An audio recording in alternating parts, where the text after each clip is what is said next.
Welcome to the Less Glove, More Fist podcast. With me, Coach Bronson. And me, Coach Nat. Where we peel back the curtains and reveal the truth behind hot topics in health and fitness. This is Keto Fit Life. Unfiltered. Hello and welcome to another episode of the Less Glove, More Fist podcast.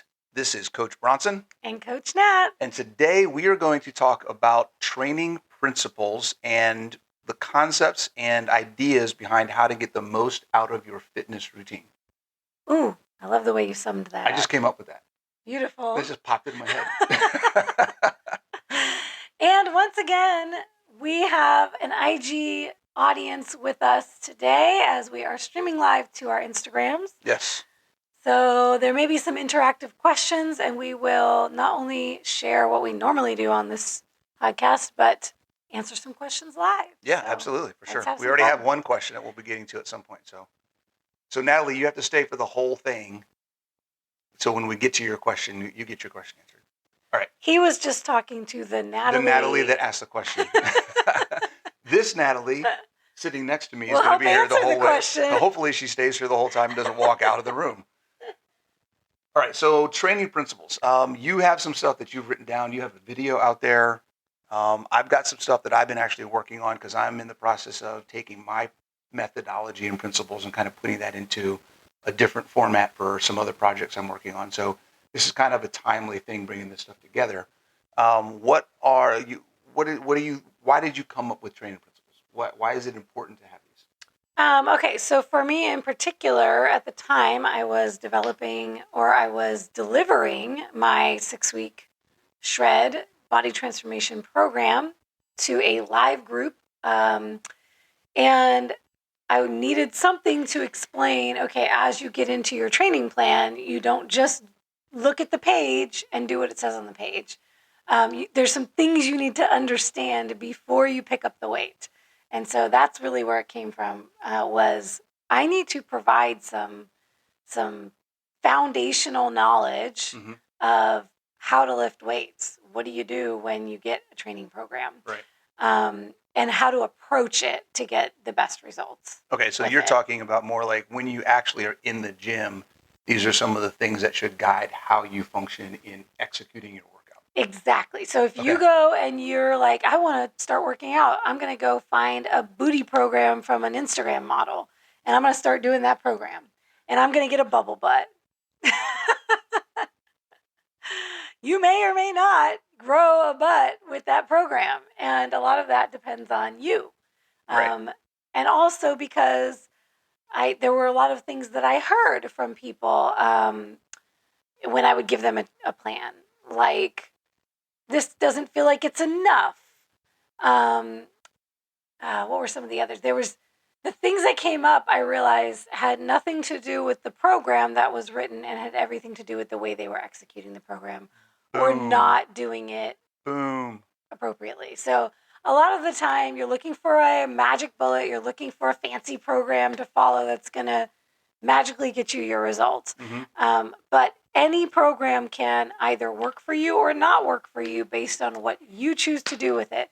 Just like any diet can work for you or not work for you based on how you choose to do it. Yeah, any program is the same. This is a perfect example when we talk about it's either the plan or it's you. The plan is either the wrong plan for you or you're not working the plan properly. And the idea of not working the plan properly, that's not a knock on you. There may just be things you don't know how to do. So this is one of those things we can help you with, executing the fitness piece so that you're getting the most out of whatever plan you're following. That's really what we're talking about. Exactly. All right. So what are Coach Natalie's? I think we should start with yours because I like that you have a preparation. You want to start with mine? So mine are much higher level. So the way that I'm looking at this is more like how do we approach fitness in general? Then it digs down into some. So yeah, I think we start there. We start high and then we get into the weeds a little bit. Okay, so we'll start high level and then maybe dig down. Depends on how much time we have.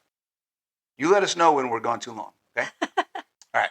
All right. So for me, I have 5 things that I look at for my principles of training. And this is more things that need to be considered in areas or concepts. So we need to make sure we're preparing properly. And there's a lot of things that go into preparation. Okay. Do you have a plan? Do you have a goal? How do you evaluate progress? All those types of things.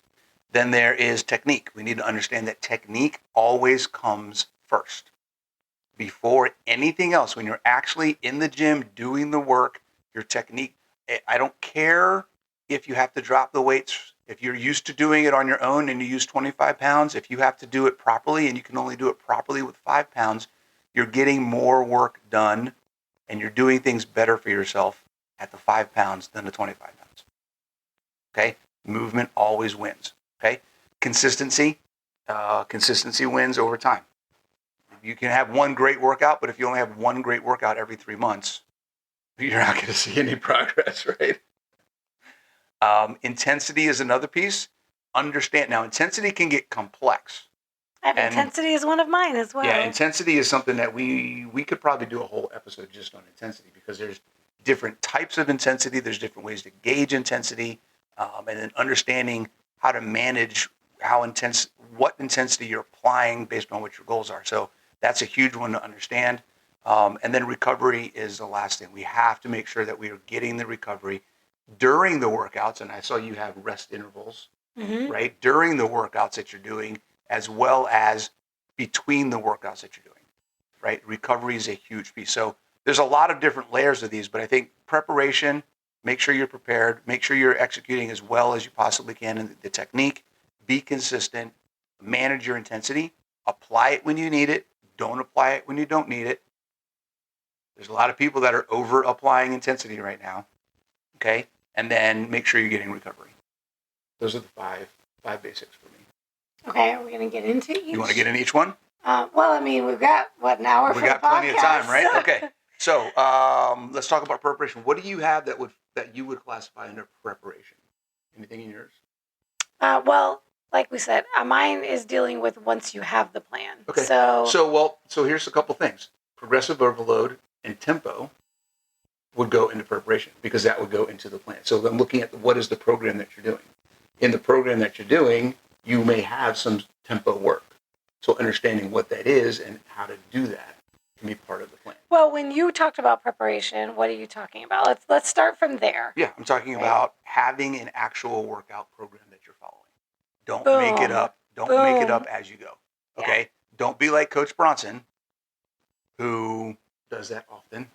I go into the gym and I make it up as I go. No, I do that, but I also have 12 years of experience and I know what I'm doing. And right now I am actually following a program because I'm testing out a program that I'm designing. Well, and here's the thing is when you have a goal in mind that you want to get to, you need to have a plan to get to that goal. So if you're just doing anything, you're just going to be running in circles and not going anywhere. Wait a minute. You mean there's a difference between training and working out? Okay. So that is a thing. And this is interesting. I should have watched my other video, which was the getting started video, because I split it up. So for mine, I had a getting started video that was probably pretty aligned with your preparation stuff. Yeah. And then the training principles is specifically talking about using the plan and then how to train with the plan. So exactly in there, that was a big one. What is the difference between training and working out? So one of the first things in my intro was there is a difference between exercise, a workout, and training. And one of my mantras is having an athlete mentality. I talk about that in my program. Actually, I have a whole separate video about that, about what is the athlete mentality and how to cultivate the athlete mentality. The athlete mentality is not, I'm doing a workout. I'm going to go work out. I'm going to exercise, or I'm doing an exercise program. It is, I am training. I have a training session. The language is different because the intent is different. The intent is not doing something just to do something.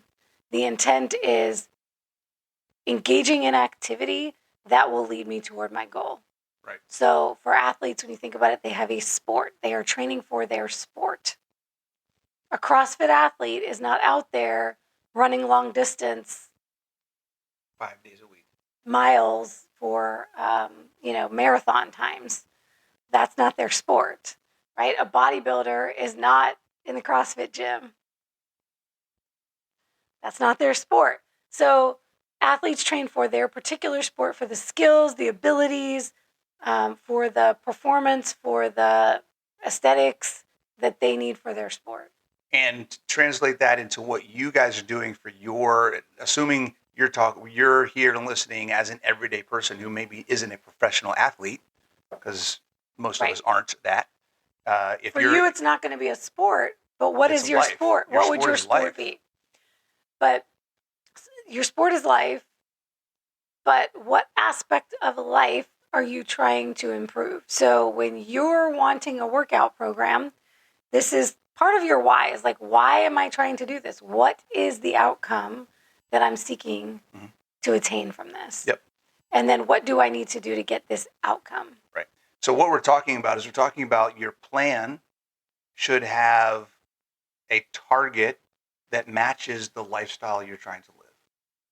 So if you are just trying to get in shape so that you can do activities throughout the day, not have pain, play with your kids, go in the backyard and garden, go on hikes, do whatever, you don't need to sign up for the most complicated, high-end strength training program you can find. Right? You need to find something that's appropriate for what you're doing and where you're trying to go. So that can get it. We can have a whole other discussion about how do we find programs, how do we find coaches that match our lifestyle and what we're trying to do and things like that. And I think we talked about on another episode about the differences. Right. Or we talked a little bit about how to put together a program, didn't we? We talked a little bit, but we talked about the different types of fitness programs out there and things like that. But just remember that whatever you're looking for, make sure the plan fits the direction you're trying to go.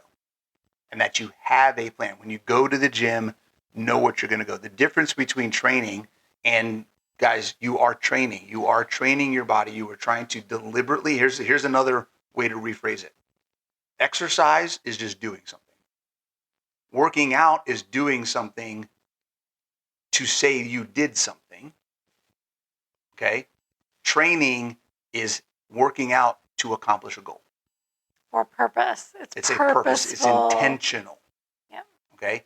So a lot of people work out. They go to the gym, they do some stuff for an hour, and then they say, all right, I worked out today, which is better than not doing anything at all. Okay? But it would be way more productive if they went in and said, today, these are the 5 things that I'm doing. I'm going to try to increase my reps on this one, increase my weight on this one, or I'm trying to, whatever that may be. I'm going to do an extra set on this today. Like, I'm going in with an intention to accomplish a specific thing, right? I know for me, every day I go to the gym, in my app, I have what I did last week. And I look at what I did last week and I say, okay, today on this exercise, I'm going to do at least one more rep at the same weight in each of my sets than I did last week. Or I'm going to go up 5 pounds. Or I'm going, like, there's something specific that I want to show myself that I progressed from last week to this week. And we're going to get into that in a bit, the progressive overload piece. Right. So be intentional. That's the biggest part about that, having a plan. And here's another thing about training. I'm big on our language and the way we speak and how it sets the intention for how we will show up in the world. And calling it training is different because the intention behind it, you're not likely to skip a training session the way you would skip a workout. Mm-hmm. A workout or exercising is so broad, it's not tied to anything. It's, oh, I didn't get my workout today. Oh, I didn't exercise today. Training, you just take it more seriously when you apply that word, that this idea of training for something, having a purpose behind it. Mm-hmm. You're much less likely to skip that. It's going on the calendar. It's planned into your day. It's planned into your week. X number of training sessions, and those sessions do not get missed. That's another difference between the way an athlete approaches things and the everyday person. But you don't have to approach things just like everybody else. You can approach things like an athlete, even if you're not an athlete. And remember, guys, it doesn't mean when we say training, that doesn't mean you're doing some crazy off-the-wall thing. Your training, you could say, look, I'm going to do some training today. I'm going to walk up the stairs 5 times today. That's your training. That is what you are doing to improve what your body can do. So it doesn't have to be this idea of exercise and fitness being some crazy, I have to join a gym, I have to do this, I have to do that. Fine. I have a ton of different tools that you can get for body weight exercises. If you don't have a program, get with me. We'll get you a program that you can do if you don't have a gym membership, if you don't have equipment. Okay, there is body weight stuff that you can do where you can have a program where you are following, and then you have some specific goals and measures. That's the other part of preparation. How are you measuring your progress? How are you measuring your success? If you're not tracking it, this is a part of preparation as well. If you're not tracking what you're doing, how do you know if you're getting better? Right? I did this weight last time, so I'm doing it again this week, but I don't remember what I did last week, so I'll just do something that feels heavy. Maybe that feels heavy today was 5 pounds lighter than last time, and you didn't get any benefit from doing that work, right? So tracking things is a super important part of that preparation as well. All right, do you want to talk about, because we talked a little bit about progressive overload. Do you want to talk about that, or where would that fall in? That would fall under intensity, wouldn't it? No, I think these are all. I have that separate from intensity. I mean, progressive overload, tempo, rest time, intensity, rep ranges, all of that is programming focused. Okay, well, let's talk about those. So there's a couple other aspects to preparation and having a plan. There's some things you want to make sure you include in the plan, and as well as when you're actually executing on the floor, when you're in the gym, when you're at home, whenever you're doing whatever. And the first one is... You don't want to talk about technique first? No, we'll do preparation and we'll go to these and we can talk about technique. I wouldn't consider these preparation. I'd consider these these are execution. Execution. Oh, okay. Then we could... These are all about execution. Okay, we'll just figure out. See, we planned ahead. We'll just figure out where to put those in. Okay, so then we got preparation, number one.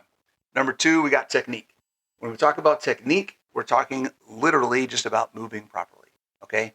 When you're a beginner, start slow, start light, watch every video you possibly can, get a personal trainer. I highly encourage anyone who's brand new to, at the very minimum, go to your local gym and ask for a fitness assessment from a personal trainer on the floor in person to assess your movement. I was having this conversation with a client the other day. Movement assessments, it's something that can point out any muscular imbalances that you have that are creating movement patterns that are not helpful for you. You can, but I highly suggest not, moving forward and picking up weights, in particular picking up weights, doing things under load, but starting a program and then just going without ever having an assessment of your movement patterns. What's up, Paul? Long time no see, man. You can do a lot of harm if you continue down this path with poor movement patterns and then 6 months, years down the line, you never fixed those things and now they're causing injuries. They're causing major breaks in your training. You're going to have to stop. You're going to have to drop all the weight and kind of start over. So it's better to just do it. I know it can be very daunting and embarrassing that you feel you don't know what you're doing, but to find out, to get with a trainer in person at the very beginning is the best thing you can do for yourself. Yeah. And if you're working a virtual program, I know a lot of people are doing things virtually these days, okay? Ask your coach if they do movement reviews. And if your coach is asking you to send them videos, Send please videos. Send them videos. They want to help you. They want to make sure that you're doing things appropriately so you don't injure yourself. Absolutely. A couple things about the technique piece, guys, is understanding that your body's going to adapt to the things you tell it to do.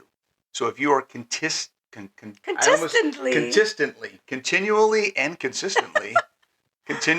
consistently telling it to do things improperly, it will get really good at doing them improperly.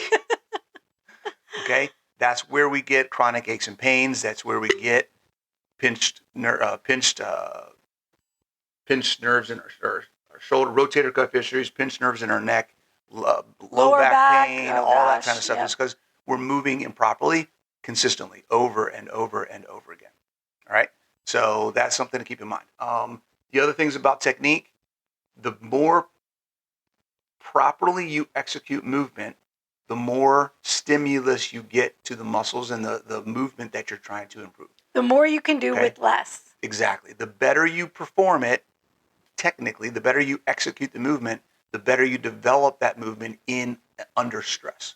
So when that movement is out in the world and encounters a level of stress, it can handle it properly and you move your body without you thinking, right? So develop those different movement patterns in the best way possible.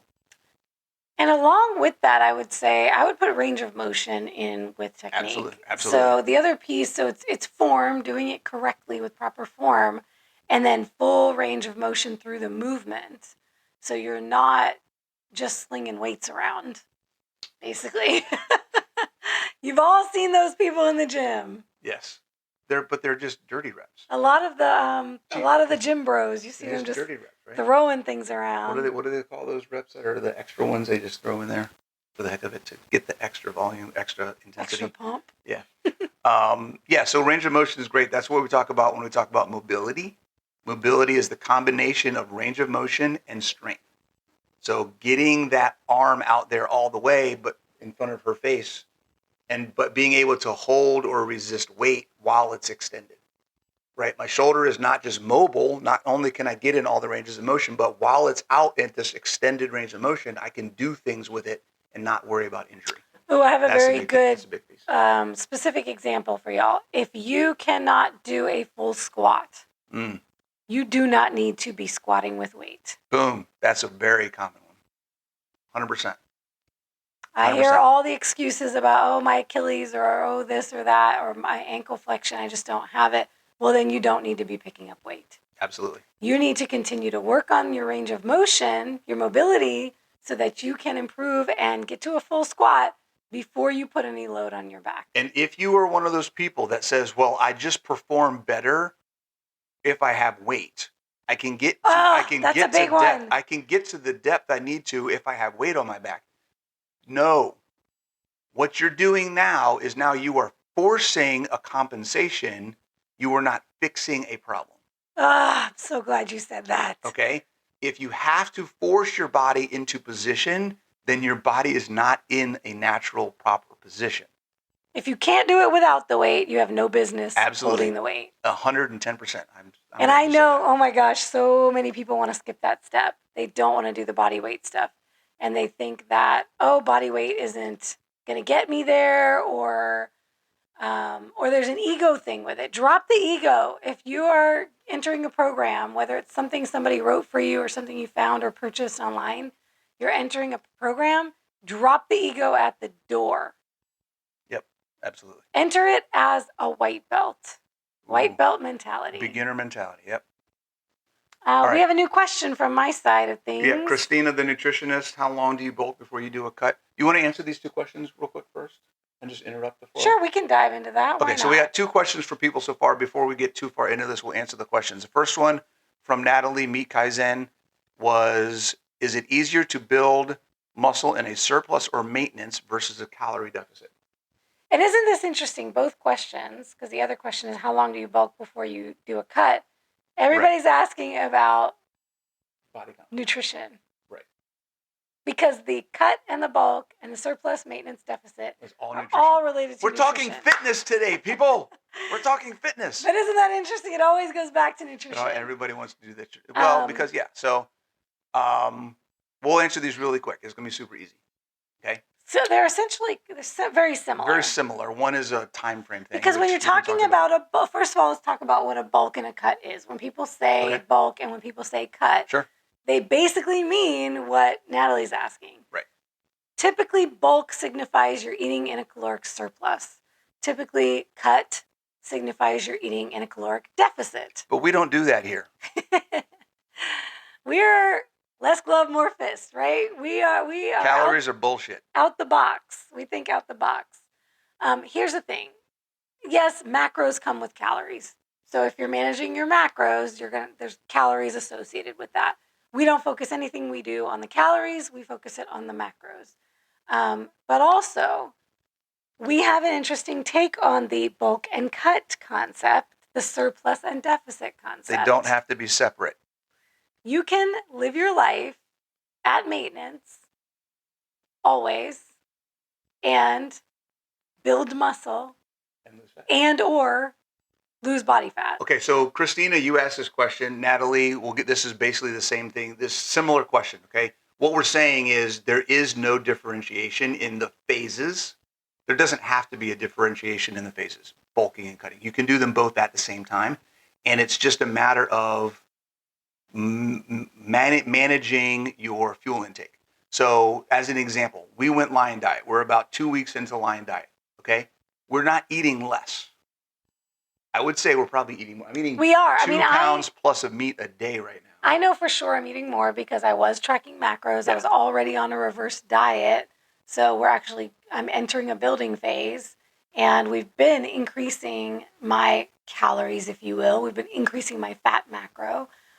So my fat macro has increased. I have maintained in terms of my weight on the scale when most people talk about maintenance. Yeah, we maintain the weight. You've actually dropped initially. I've dropped, yeah. You dropped overall weight. I've dropped overall weight. We both dropped water. We both dropped body fat. Like, we look at each other now and we're like, holy crap. Like, where did this rippedness come from? Like, and all we did was it's been 2 weeks on Lion Diet. So we haven't meat, changed salt, anything and water. Meat, salt, and water.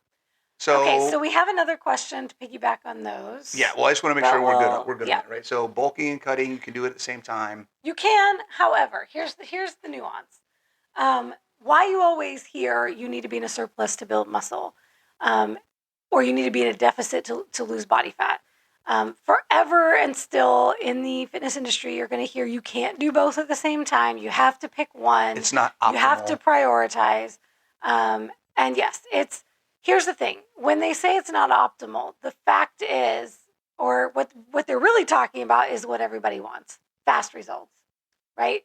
You're not going to get there as fast. Right. So, but playing devil's advocate, and what I always explain to my clients is getting there slow means you're going to stay there. Much, much longer. It's like, how long do you want the results you're getting? Do you want them for a short period of time, or do you want them for a long period of time? They're also going to be real results. So the other aspect of just doing it through caloric surplus is when you get those muscles bigger, it's not all actually muscle mass.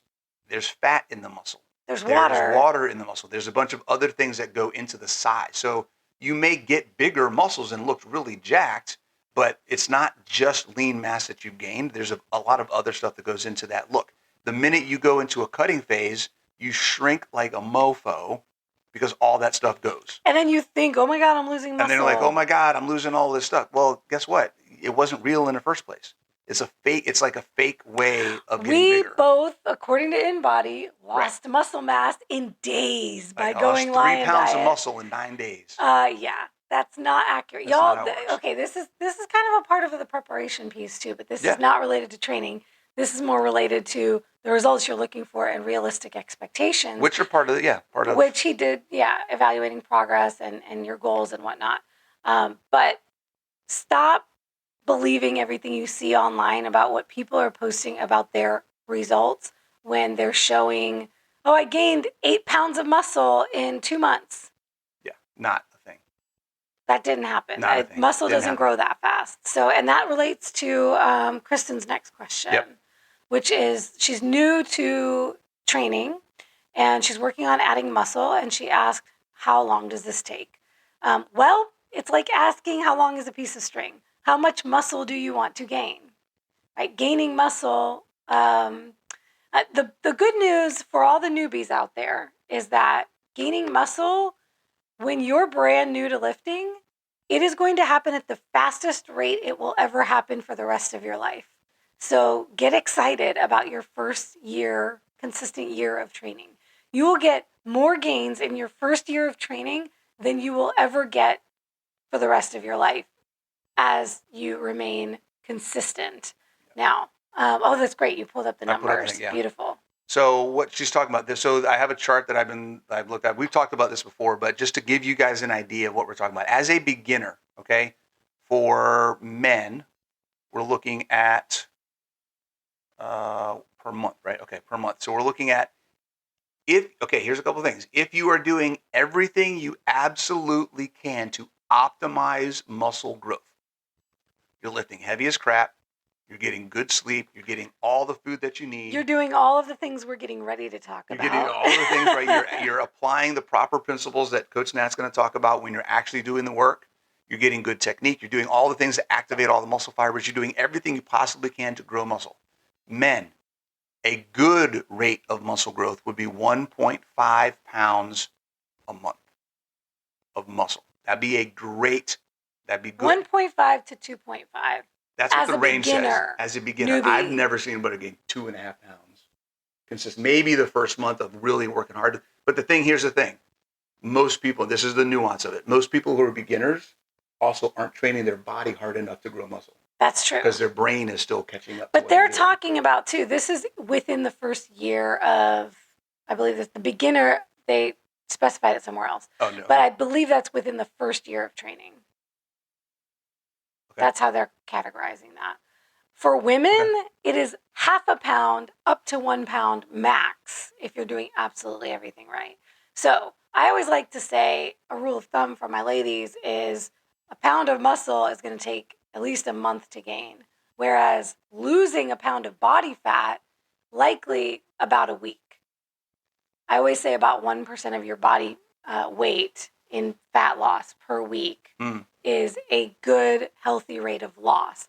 So when we're looking at how much body fat you can lose in a week, if you're, let's say, 150 pounds, we're talking 1.5 pounds a week versus putting on 1 pound to 1.5 pounds a month of muscle. So it's not a one-to-one exchange.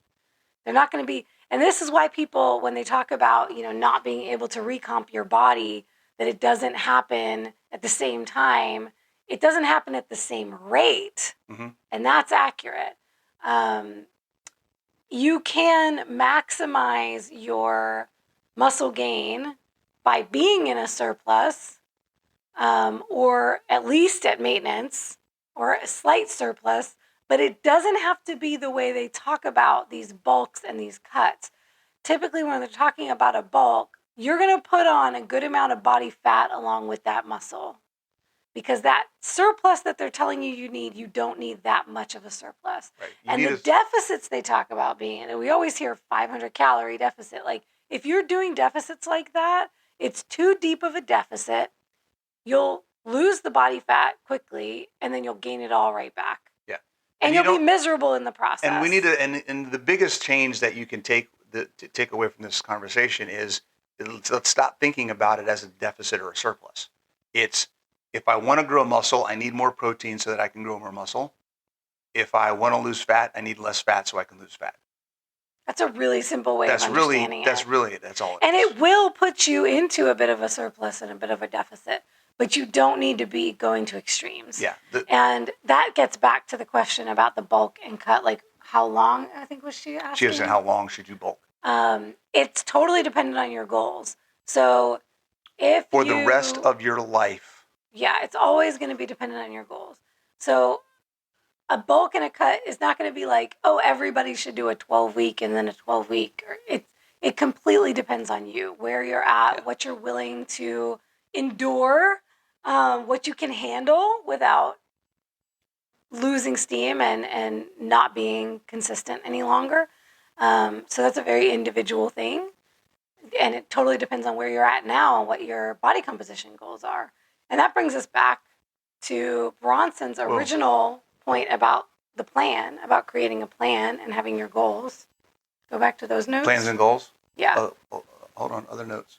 Because when you're talking about, we have to figure out what your goals, your specific goals are in terms of, okay, how much muscle do I want to gain? Because nobody can tell you how long it's going to take unless you know how much you want to gain. So you got to start putting some numbers to that. Right. And I've had that question from clients about body fat. Well, what should be my body fat goal?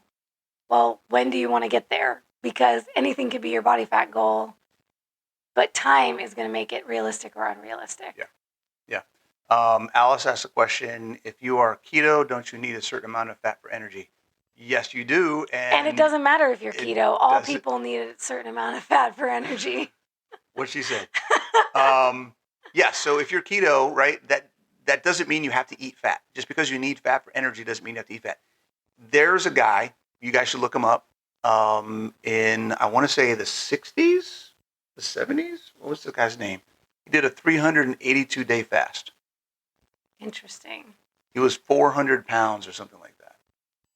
Hold on, I'm looking at it. Angus Barberry, right? In 1965, 1966. His name was Angus, and he did a And he fast? did a fast, okay? 382-day fast. He lost 276 pounds. Okay. The only thing he ate was vitamins and some yeast to make sure he maintained his protein levels. Okay, now we are not telling you that this is what you should do. No, but using this as an example that the intake of fat is less dependent, or your body is less dependent on the intake of fat than we think. Okay. If you have body fat on your body, then you don't have to stuff your face full of fat. You don't especially have to if eat you're sticks trying of butter. especially if you're trying to lose the fat that's on your body. Okay? So, yes, you need energy, but your body has a ton of it already stored. Unfortunately, if you're over 25% body fat, then eating fat is less of a priority than eating protein and working your muscles. Yeah, and unfortunately in the keto space, fat gets worshipped as if you just need to always be eating more fat. And I think we did this on a separate podcast episode, but yeah, it was our first one. We talked about extremes, not going to extremes. Yes. Yeah. So we have a podcast. If you guys go to the podcast, lessglovemoreFist.com, our first episode we did on comparing PSMF to 80-20, and then looking at some of the other ways that people are getting keto wrong by going too far to the extremes in any one direction. And that's the same philosophy we take on this bulking and cutting. It doesn't have to be extreme in either direction. Yeah. We got a question about macros. Okay, I think we should table all of the nutrition questions so we can focus on the topic of the day, which is training principles. So I'll just say this. If you have questions about nutrition, this episode we want to talk about specifically the fitness principles. We can talk about pre-workout later. We'll do that at the end. Oh, yes. But as far as macros go, if you have questions about macros, go to Keto Diet Get Started. I want to make sure I got that right. Keto Diet Get Started.com.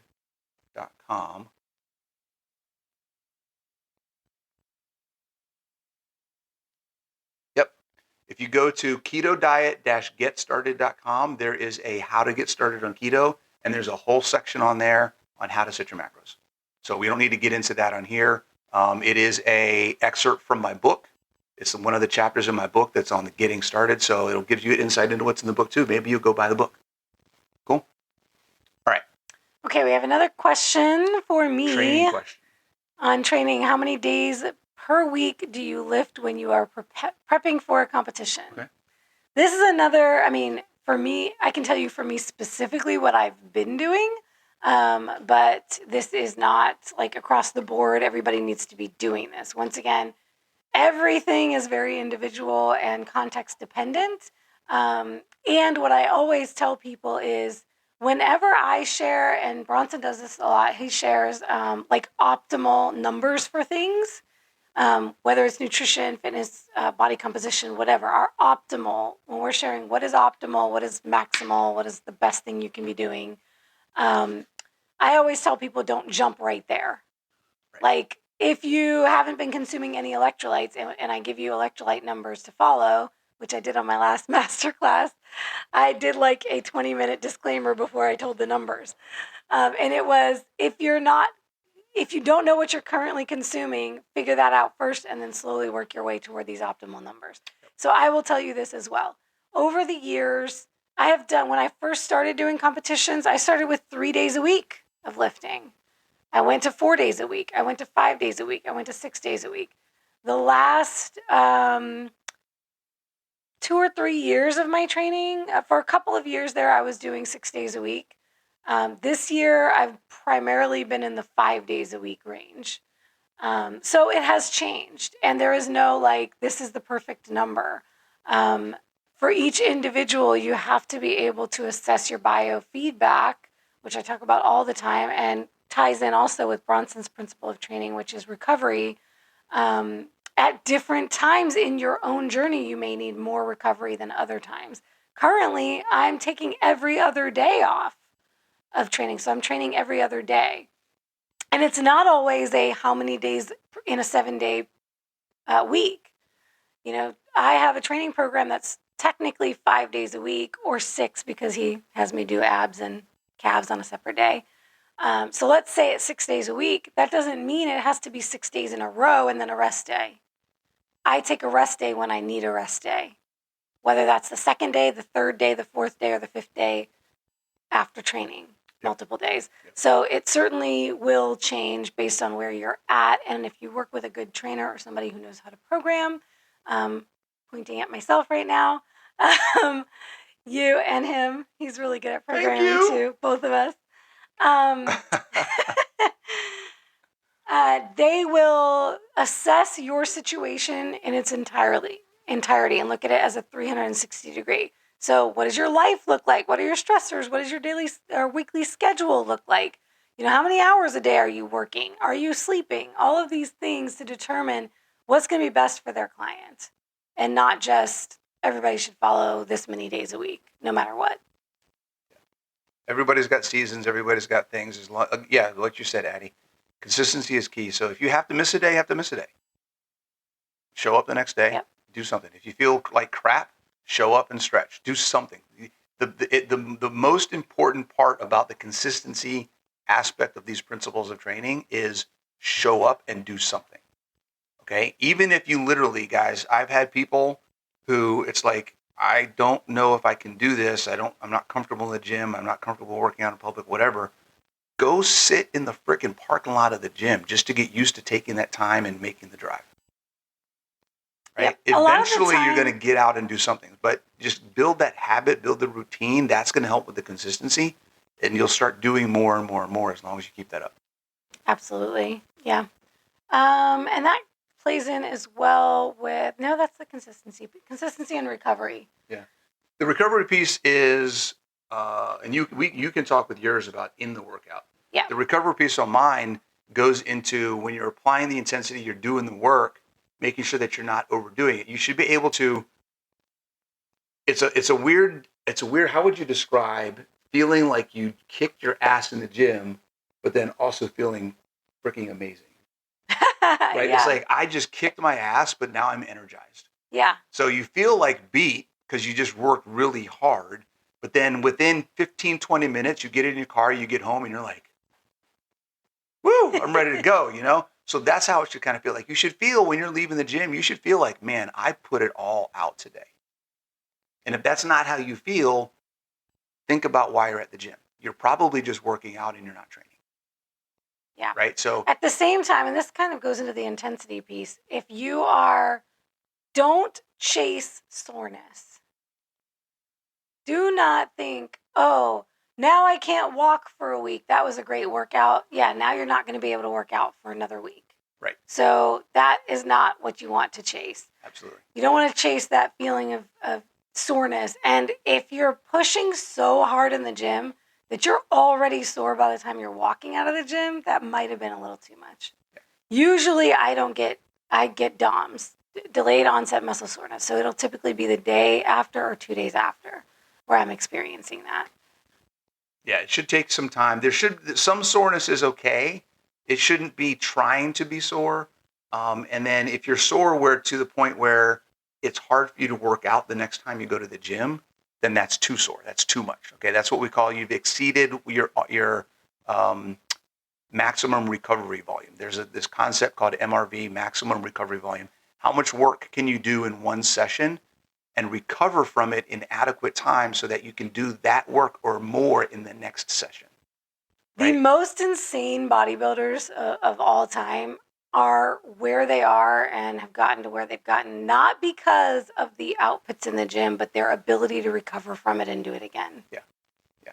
And if you're curious about the whole reason PEDs exist. Yeah. PEDs don't help you grow muscle.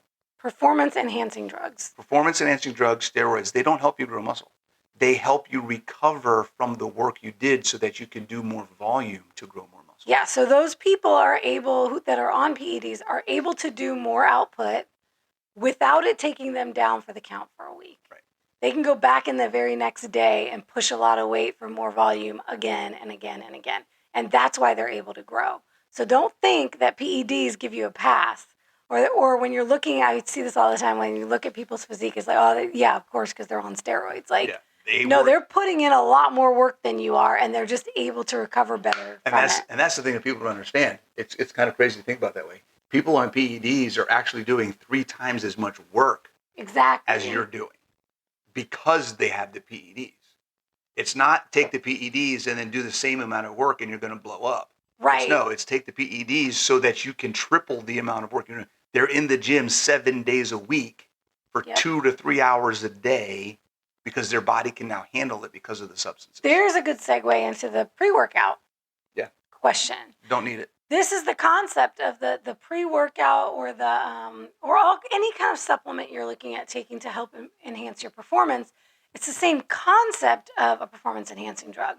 The only difference is that they're natural substances, or they're not banned, they're legal. Air quotes. That's the only difference. But essentially, they're all the same thing. They're all performance-enhancing, either drugs or supplements. Ergogenic supplements. And so it's the same concept of, if I take this pre-workout and then I feel like I can run through a wall, then I can do more. The only difference there is the pre-workout's not helping you recover. Correct. So you could suffer from it. Yeah. So getting that pre-workout and thinking that, okay, now I can go balls out at the gym. Yep. Now I can go balls out at the gym. And then they're like, oh crap, I can't move for 5 days because they did that. No, that's not what we're looking for. Yeah. So that's one aspect of pre-workouts why I try to steer people away from pre-workouts. Same. Another reason I try to steer people away from pre-workouts is because they don't work. And they become a crutch. Okay, they don't work. There are many studies where people have been given placebo and pre-workout, and the people that got placebo did the exact same level of performance as the people that got the pre-workout because they thought they were getting a pre-workout. Well, and here's not the because concept. they actually got a pre-workout. It's all concept. up here in the head. The pre-workout thing is you're believing that you're taking something that's giving you an edge, so then you work harder. Yep. So if you can find something else to give you that edge, like salt. For me, it's music. For him too. Yeah, you put on your music. I put on my music. He's a different person. Like, yeah.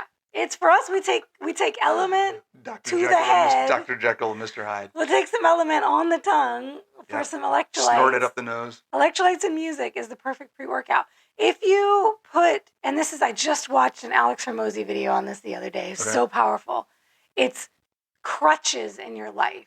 You're giving the power to this other thing. You're saying, if I have this other thing, then I can do this. You're taking the power away from yourself and you're putting it on something else. So now you start to believe that you cannot do that kind of work without the pre-workout. Right. And now you're addicted. And that's why they sell so many of those things. I can't start my day without coffee. There you go. But now I know I can. He's learning now that he can. I know I can. I just don't want to.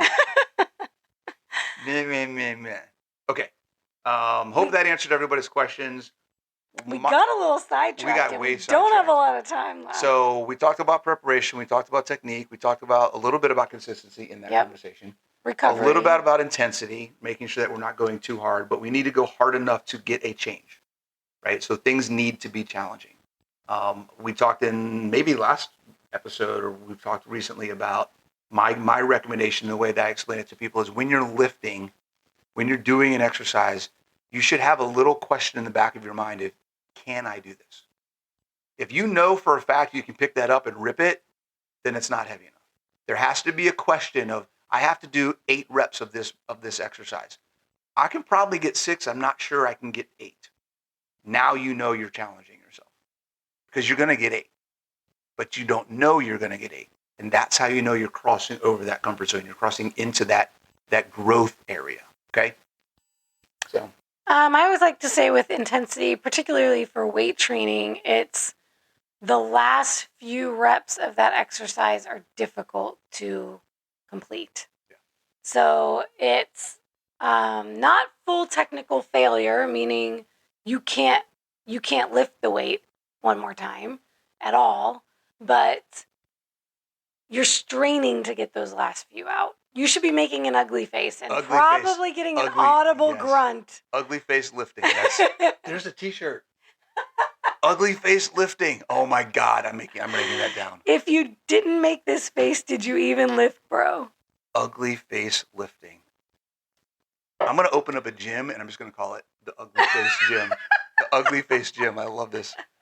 Ugly face lifting. That's awesome. And yeah, you should be making noises. Like if it's not eliciting a grunt, it's probably not hard enough. Probably not hard enough. Cool. And then recovery is super important. We talked about recovery. Sleep is super important. Taking time off is super important.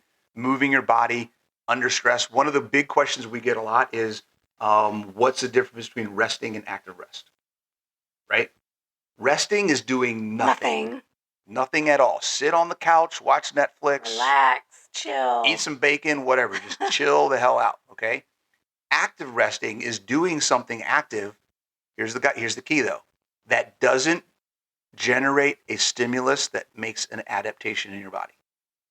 And that doesn't require its own recovery. If you're doing something you have to recover from, that's not active resting. That is not a recovery activity, okay? Recovery doesn't need its own recovery. So you're doing it wrong if that's the case. I like to consider it's the difference between a leisure activity versus something that is exercise, that feels like exercise to your body. There's two things. There's non-exercise activity, thermogenesis, we talk about when we're talking about caloric deficits and whatnot. And we talk about exercise, thermogenesis. So if your body perceives it, it's how your body perceives it, not how you perceive it. So you may say, oh, I've been swimming competitively my whole life, so I'm going to swim as my active rest. Well, if you're doing it in a way that it's increasing your heart rate over a certain level, and your body is perceiving this now as an exercise activity, then it is no longer active rest or active recovery. Right. Cool. All right. So what do you have? So we're going to get more in the weeds, more street level. Yeah. So when you're in your actual training, when you're actually training, and most of the people I work with are looking to grow muscle, right? That's the point of their training. For Bronson, it's a little different. A lot of your people are looking for muscle. Well, lifestyle improvements. Muscle. Mobility. Muscle. And you're the one that always tries to steer people away from focusing on that. Muscle. Muscle. Muscle fixes a lot of things. No, but from what you're saying, yes, it's quality of life. You stuff, focus on muscle, functional fitness, functionality, not just muscle mass. But I muscle mass focus is a on big bodybuilding. Yes. You want to put muscle on your body, Yes. right? Okay, so the number one concept here is progressive overload. This is the process of gradually increasing the weight or the number of reps for each exercise that you're doing over time. It causes increased tension on your muscles. So you're asking your muscles to do more, and now you're creating the stimulus for them to grow, or for them to you're breaking them down. And then in recovery is where they grow, which is why recovery is so key. So every single time you step into the gym or your home gym or wherever you're training, and you go to do your training session, not your workout, your training session, always seek to do more than you did last time.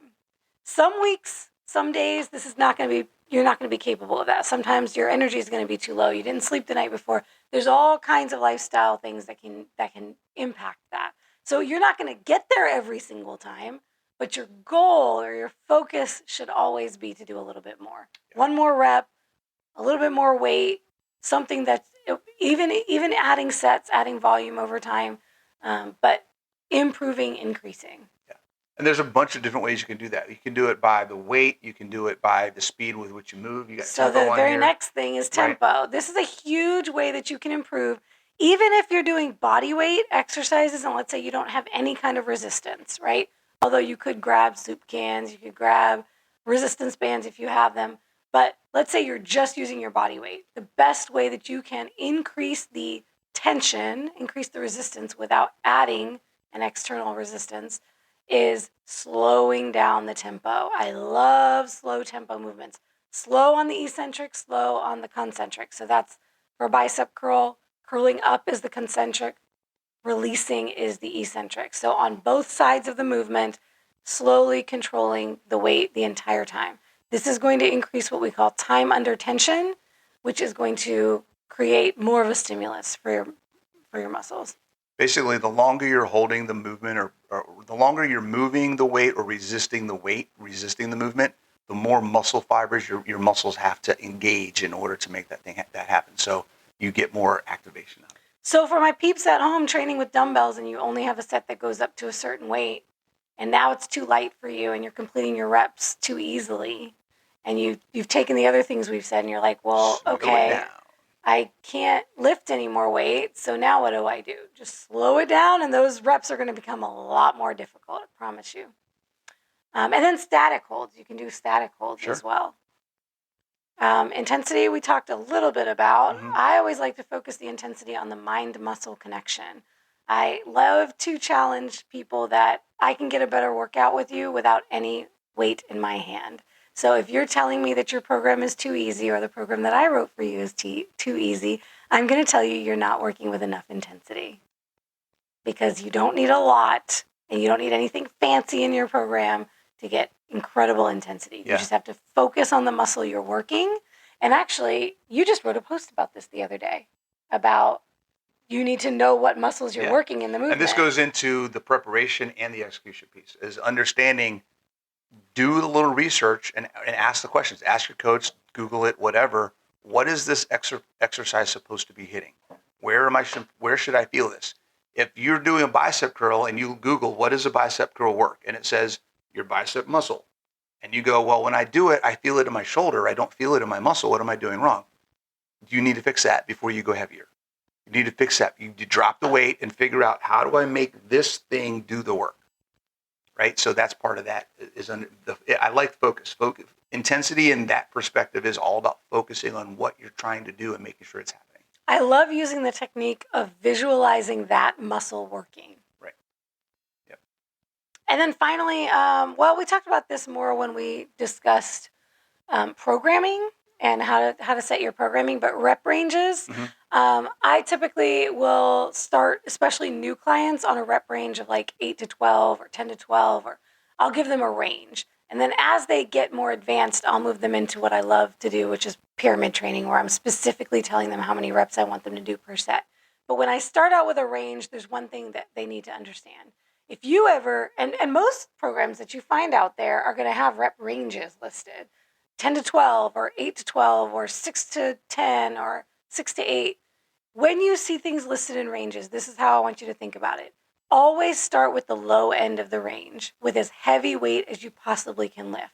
So if you're doing 3 sets of 8 to 12 bicep curls, pick up the heaviest weight you can lift for 8 reps. Do the whole workout at that. Yeah. But on the next set, try to get out 9. If you can get out 9, then go for 9. On the next set, if you can go for 10, get to 10. Let's say you're doing 4 sets. By the 4th set, you got to 12. Well, you really should have been lifting a heavier weight. If you look at the rep range and you immediately start doing the high end of the reps, you're not lifting enough weight. Lift the weight to start with the low end of the reps, work your way up to the high end of the reps with that weight, and then once you can do the high end of those reps with that weight, it's time to go to a new weight. Yeah, and then that's what I was going to say is get to a point where you can do that whole. You figure out what that heavy 8 is, what that challenging 8 is, where you can do the whole. You can do all 4 sets. All 4 sets or however many sets at that weight, and then you're like, okay, now I can do all of this at 8. Let's go for all of this at 9. So maybe next week you come in, you do the first set at 9. You try to do 9 on the second set. You're like, nope, I'm still at 8 on the next ones until you get all 4 sets at 9. Then you go to all 4 sets at 10. Then you go to all 4, and then you can jump. When you get to the top, now you can do them all at 10 or 12, whatever that top range is. Now you go to the next heavier weight and start the process over again. Exactly. Yep. So that's working within the rep ranges, but applying the concept of progressive overload at the same time. Cool. Awesome, guys. We've got a ton of stuff that we've gone over. We have been all over the place in this episode. Hopefully you guys were able to keep track. I'm not looking forward to trying to do the timestamps and the notes on this one. But thank God for timestamps, because our audience will really appreciate that. Yes. So we appreciate you guys being on. Thanks for coming on the lives, for you guys on Instagram Live. And we will see you guys again the next time we decide to do an episode, which we have no idea when that is. Next week. I'm calling it. We're going to do Next it next week. All right, next week. Cool. All right. Peace out, guys. Take it easy, and don't forget to eat, meet, lift, sleep, and repeat. See you guys later.